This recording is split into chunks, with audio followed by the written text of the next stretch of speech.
किसी जंगल में एक उल्लू रहता था। उसे दिन में कुछ दिखाई नहीं देता था, इसलिए वह दिन भर एक पेड़ पर अपने घोंसले में छिपकर रहता था। सिर्फ रात होने पर ही वह भोजन के लिए बाहर निकलता था।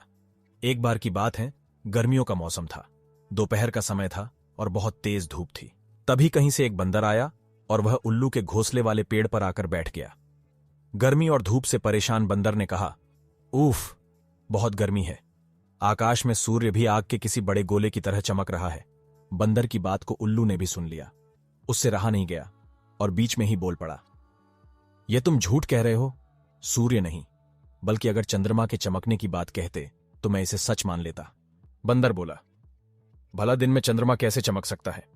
वह तो रात में चमकता है और यह दिन का समय है, तो दिन में सूर्य ही चमकेगा।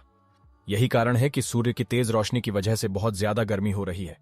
उस बंदर ने उल्लू को अपनी बात समझाने का बहुत प्रयास किया कि दिन में सूरज ही चमकता है, चंद्रमा नहीं। लेकिन उल्लू भी अपनी ही जिद पर अड़ा था।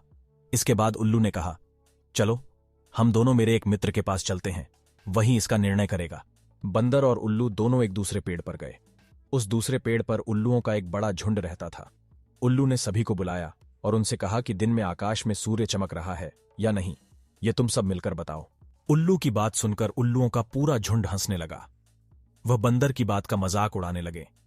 उन्होंने कहा, नहीं, तुम बेवकूफों जैसी बात कर रहे हो। इस समय आकाश में तो चंद्रमा ही चमक रहा है, और आकाश में सूर्य के चमकने की झूठी बात बोलकर हमारी बस्ती में झूठ का प्रचार मत करो। उल्लुओं के झुंड की बात सुनने के बाद भी बंदर अपनी ही बात पर अड़ा हुआ था, जिसे देखकर सभी उल्लू गुस्सा हो गए और वे सारे के सारे बंदर को मारने के लिए उस पर झपट पड़े। दिन का समय था और उल्लुओं को कम दिखाई दे रहा था। इसी वजह से बंदर वहां से बचकर भाग निकलने में कामयाब हो गया और उसने अपनी जान बचाई। पंचतंत्र की यह कहानी हमें सीख देती है कि मूर्ख मनुष्य कभी भी विद्वानों की बात को सच नहीं मानता है।